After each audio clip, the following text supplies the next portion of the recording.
Welcome to the Hormones Q&A channel. I am a physician and a board-certified endocrinologist. I'm also board-certified in internal medicine and obesity medicine. And on this channel, I try to answer some questions that I receive from my patients, and especially those dealing with thyroid, weight loss, and other hormone conditions. Today, I'd like to address a very common question, and that is, why is weight loss hard? And why is maintaining weight loss even harder? These two questions are amongst the most commonly asked questions that I get. Patients often will tell me that they eat less than someone else they know, a friend or a relative, and despite that, they gain weight easily.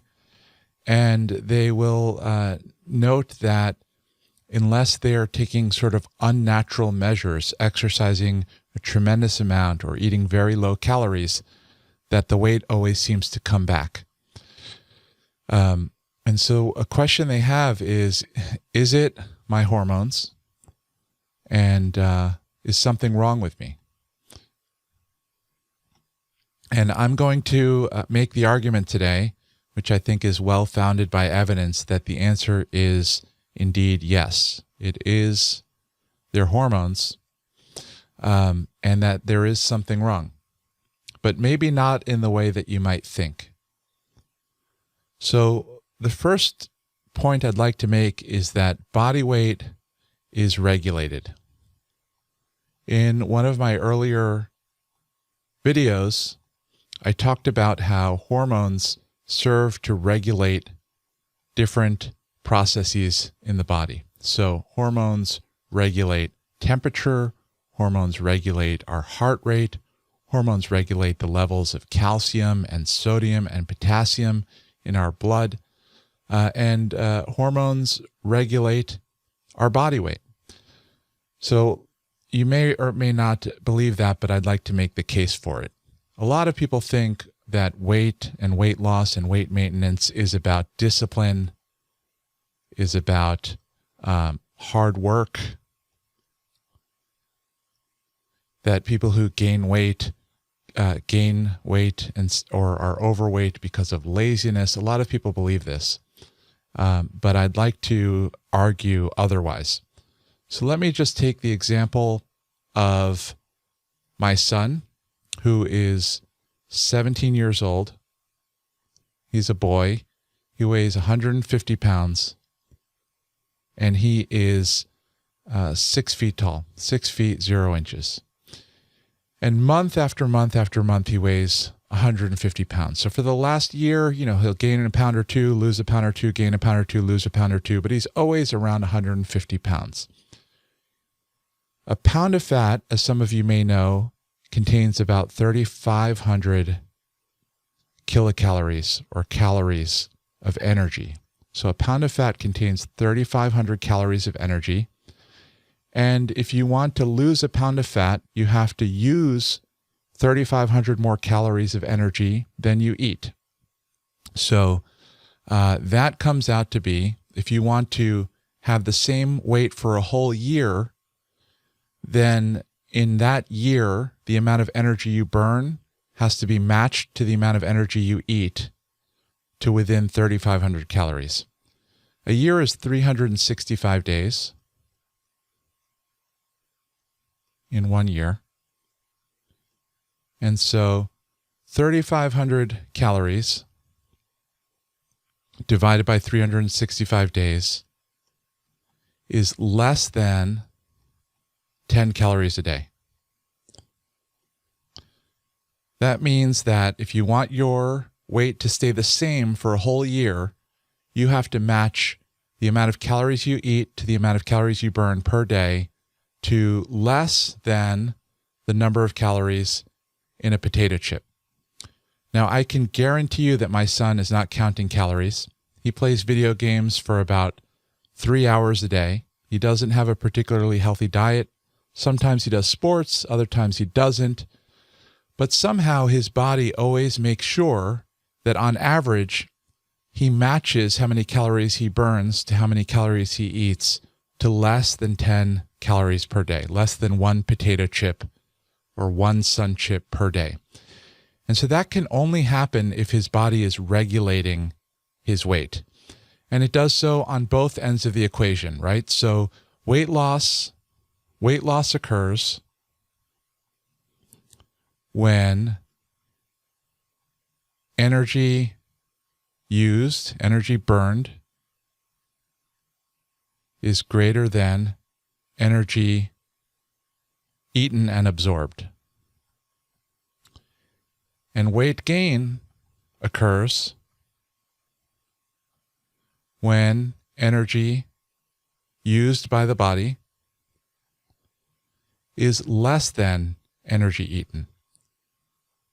And it turns out that the body can regulate both sides of this equation, how much energy we burn and how much energy we eat.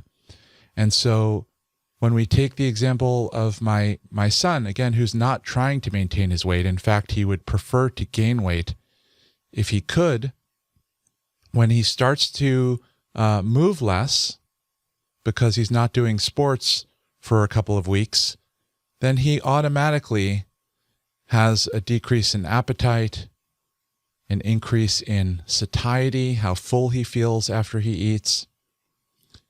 His body does that automatically. And if he starts to eat more,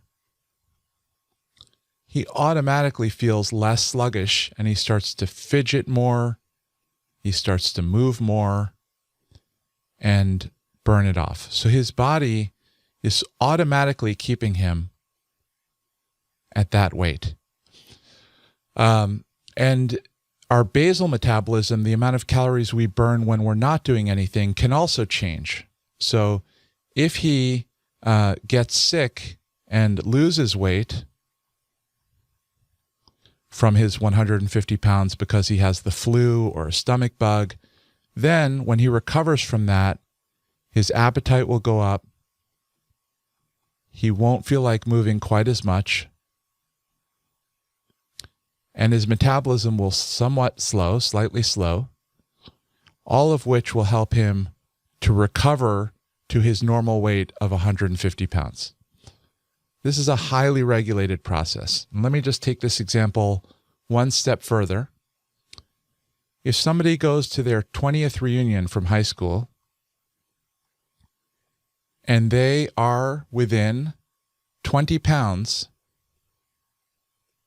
of their high school weight, so they've gained less than or equal to 20-pound weight change, that means that this individual has gained less than a pound per year. And that means that for 20 years, they have matched their energy intake and their energy usage to within one potato chip per day. And I'll tell you right now, nobody does that by counting within a potato chip per day how many calories they eat, or using some kind of tracker to determine exactly how many calories they burn. We don't have trackers that are that accurate, and no one counts calories that accurately either. Someone who comes to their reunion with less than a pound per year of weight change has a body where the hormones of their body are helping to regulate them to match their energy intake and energy usage. And so how does that happen? It turns out to be very complicated, but what we've learned over the course of recent years, scientific studies, has shown that many parts of the body make hormones. So for example, the large intestine, your colon, makes hormones like, for example, a hormone called PYY that has a role in decreasing feeding and increasing energy expenditure. The stomach makes a hormone called ghrelin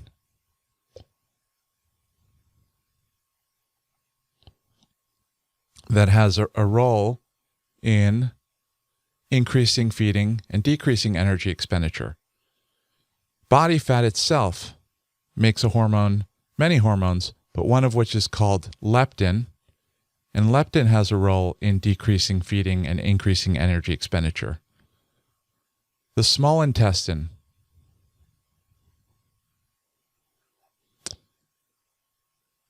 has a role. So the small intestine, and I'm not trying to be comprehensive here, but I do want to give you sort of an idea, an overview, makes hormones. For example, one of them is called GLP-1, which has a role in decreasing feeding and increasing energy intake. And the pancreas, another organ in your abdomen, makes a hormone called insulin, which you may have heard of because it lowers blood sugar. But insulin also plays a role in decreasing feeding and increasing energy utilization. So all of these hormones, insulin, GLP-1, leptin, PYY, ghrelin, all of them signal to the brain. And then the brain has neurons, nerves in the brain, which can have what's called orexigenic effects or anorexigenic effects.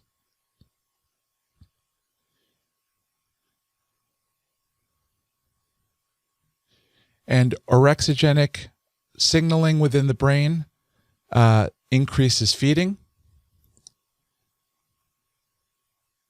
and decreases energy expenditure.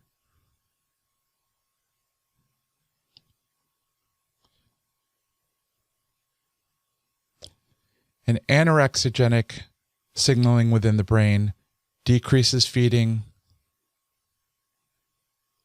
and increases energy expenditure. This is a very simplified version of how some of these hormonal controls work.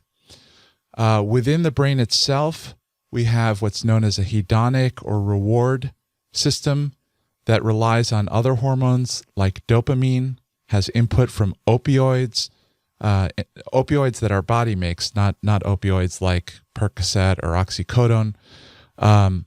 We have a prefrontal cortex or cognitive system that plays a role in our higher level thinking and about behaviors that affect our weight. There are many other hormones here that affect this system. But the point is that we have all these signals coming in to our brain about whether we're eating nutrients, whether we've just eaten, whether it's been a while since we've eaten, how much body fat we have, many types of hormonal signals to the brain, and that the brain uses those incoming hormone signals for regulation of our body weight, either by turning up our appetite and turning down our movement, or by decreasing our appetite, increasing our movement, increasing our metabolism. And so a lot of times when a person goes to see their doctor and they say, do I have a problem? Why can't I lose weight? Why can't I keep it off? Is it my hormones? That doctor may check their thyroid and they may find that their thyroid tests are normal. Oftentimes, that's the only thing they check. Sometimes they may also check for something called Cushing syndrome, which is a cortisol problem, and they may find that the results of that are normal. And then that doctor or other healthcare provider may say, everything is normal, there's nothing wrong with you, you just have to eat less and move more. But that's really not true. Some people have a deranged hormonal control of body weight that is not calibrated to keep their weight at a healthy level, and it is working against them. So, and that can happen in both directions. You may know underweight individuals who have trouble gaining weight, or overweight individuals who have trouble losing weight and keeping it off. In both cases, their regulation is working against them. I have patients who are frail, elderly, and would benefit from gaining a little bit of weight, and they have a hard time doing so. They get full very quickly, and they are not doing a lot of movement, and maybe they're very fatigued or sluggish and have, they are doing movement. I misstated that. So their appetite is not too high. They get full rather easily, and they naturally tend to move a lot, fidget a lot, or otherwise be quite active. And then the more common case for most of our countries, certainly I'm in the United States, is that people struggle with excess weight. And so many people find it easier to lose weight. A lot of my patients who suffer from overweight or obesity have told me that they've been able to lose weight, and maybe have done so many times, but they have trouble keeping it off. And I have had this problem myself. And so why is that? If weight loss and keeping weight off were only about discipline and hard work, then someone who could lose weight would be able to keep it off. But what happens to our hormones when we lose weight? When we're in the weight-reduced state, so if we have been at a high weight for a long time, and then we start to count calories, eat a low-calorie diet, count our steps, do 10,000 steps per day, and we go to a reduced weight, the body responds to that because all these hormonal systems which have been keeping us at that higher weight kick into gear to try to regain the weight. And what happens? The hormones that stimulate appetite, when we're in the reduced weight situation, the hormones that increase appetite increase. So we get increased appetite. We get a decrease in how satiated we feel. We get a decrease in satiety. We become more sluggish, and our metabolism slows down. And again, just for the purposes of this video, I'm not going to go into every detail about every hormone change that happens in the reduced weight state when someone who is overweight or obese manages to successfully lose weight. But we know from studies that the hormones, how our body reacts to that, the hormonal changes that accompany a reduced weight when going from overweight to a lower weight serve to increase appetite, lower satiety, increase sluggishness, and decrease our metabolism. This last one, this metabolic adaptation, is a little bit more controversial, but there's very good evidence for it. And so it is not as easy to keep the weight off. It's the reduced in the reduced weight state. We are working against our body's autopilot. The reduced weight state, our body is essentially rigged, if I could use that word without political meaning. Our body is rigged hormonally to regain the weight. And this is true for basically everybody who has been overweight for a long period of time. Their body adapts to regulate them to that high weight. And then when they lose weight, their body is trying to regain the weight and has very powerful tools to get them to eat a little bit more, use a little bit less energy, and regain the weight. And so the ability to keep our weight reduced, we have to go to unnatural measures. We basically have to fight against our body's regulation, its normal regulation. So it's the opposite of my son, where his weight stays naturally the same every month and he doesn't have to think about it. When we want to keep the reduced weight state, we have to do unnatural things. We have to do behaviors like logging our food or weighing ourselves. And I'm not saying every person has to do every one of these things, but these are certain types of things that people do.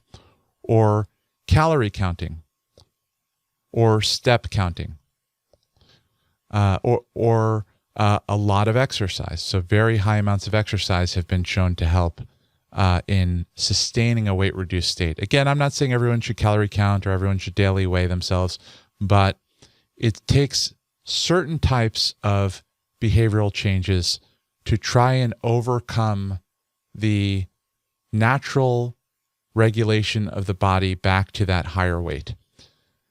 And so what can be done about it?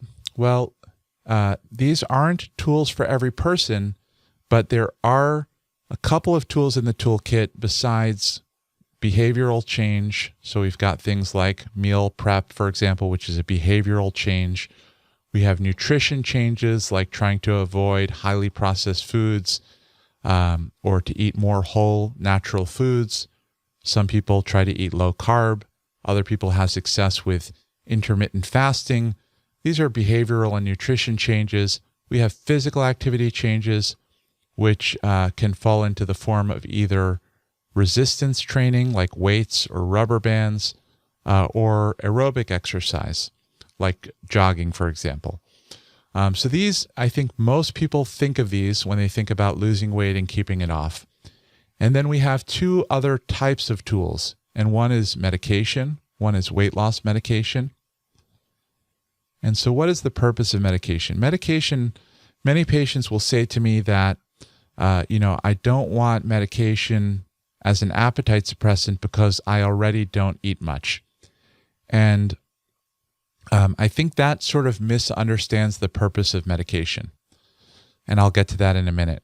The other thing we have is surgery. So for a very small percentage of obese people who have health problems due to their obesity may benefit from surgery. And again, something like sleeve gastrectomy or gastric bypass, a lot of patients will say, I don't eat much, so doing a surgery so that my stomach is smaller is not going to help me. And again, I think that is a misunderstanding of the purpose of surgery. There is strong evidence now that the reason weight loss medications can work and the reason that surgery can work is that both of these change our hormonal regulation. So they change our hormone levels in a way that causes our regulation to work in a more ideal fashion. So those hormone derangements, those abnormal hormone signaling in our endocrine system that cause us to have higher than normal appetite for a given healthy weight, the way that our body is rigged to regain weight can be partially corrected, it seems, by the use of certain weight loss medications or certain types of weight management surgeries.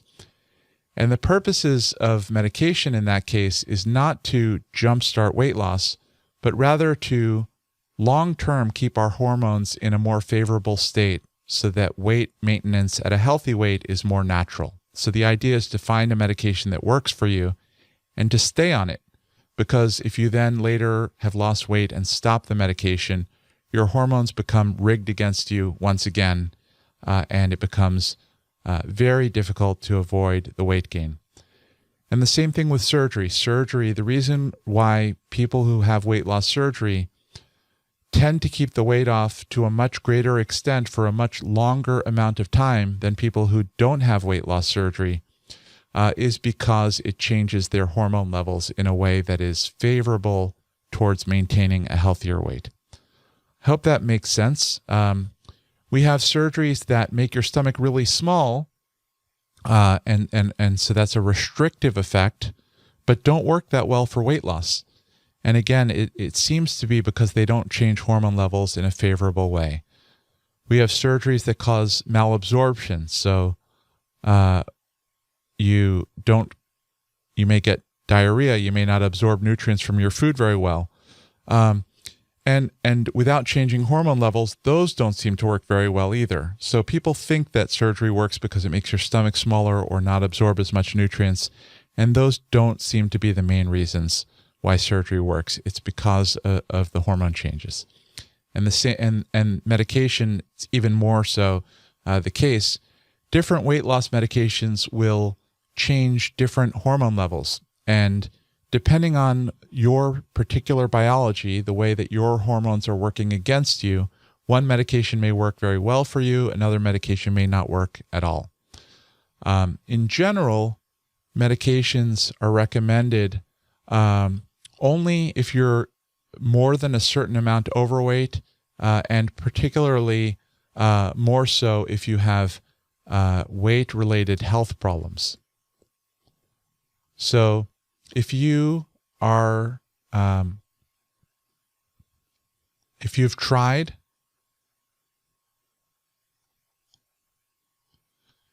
to keep a healthier weight through behavior, nutrition, physical activity, and some people are very limited in how much physical activity they can do and have been unsuccessful in keeping a healthier weight despite those efforts.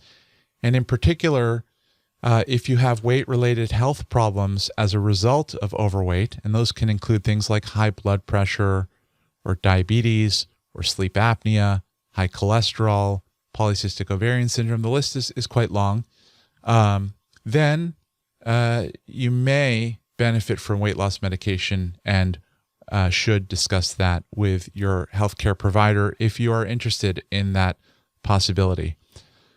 Before I wrap up here, I just want to emphasize very strongly that the purpose of this channel is for education. The purpose of this channel is not for diagnosis or treatment. I am providing this information just because I see a lot of kind of misleading information on the internet, and I'm trying to provide better information. And nothing I say here is a medical recommendation for your treatment in particular. Always discuss your concerns with your own licensed healthcare professional. Hope you enjoyed this video today. Thanks for watching and have a great day.